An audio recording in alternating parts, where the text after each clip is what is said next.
Hi friends, welcome to VR learning channel. ఈ వీడియోలో ఆంధ్ర చరిత్రకు సంబంధించి బిఎస్ఎల్ హనుమంత్ గారు పుస్తకం నుంచి కొన్ని ప్రశ్నలు పరిశీలిద్దాం. పాతరాతి యుగం నాటి పనిముట్లు పరిశ్రమ కేంద్రం కింది ఏ ప్రాంతంలో లభ్యమైనది?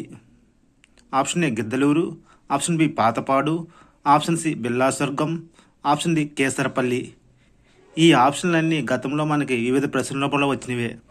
ఆన్సర్ చూస్తే మనకి ప్రకాశం జిల్లాలో గిద్దలూరులో పాతరాతి యుగం నాటి పనిముట్లు పరిశ్రమ కేంద్రం ఆనవాళ్లు చరిత్రకారులు కనుగొన్నారు.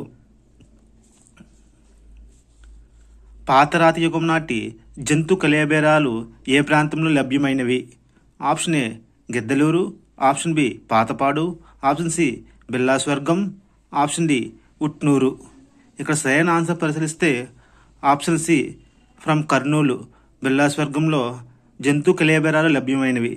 ఈ జంతు కళేబరాలను బట్టి ఆనాటి ప్రజల యొక్క మత విశ్వాసాలు తెలుసుకోవడానికి అవకాశం ఉంది. ఎందుకంటే జంతు బలులు ఆ పాతరాతి యుగం నాటే మనకి ఉన్నట్లు చరిత్రకారులు ఒక విశ్లేషణ చేయడం జరిగింది. నవీన శిలాయుగం నాటి భూమి ముందుండే కర్ర పనిముట్టు ఏ ప్రాంతంలో లభ్యమైనది? Option A Brahmagiri, option B Puducherry, option C నాగార్జునకొండలోయ, ఆప్షన్ సి రేవరాల. ఇక్కడ సరైన ఆన్సర్ చూస్తే భూమిని దున్నే పరికరము. అంటే నవీన శిలాయుగం నాటికి మానవుడు స్థిర నివాసం ఏర్పాటు చేసుకున్నాడు మరియు వ్యవసాయం నేర్చుకున్నాడు.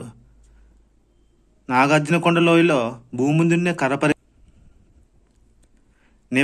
నవీన శిలాయుగం నాటి పంట కానిది ఏమిటి? ఆప్షన్ ఏ రాగులు, ఆప్షన్ బి పెసలు, ఆప్షన్ సి ఉలవలు, ఆప్షన్ డి వరి.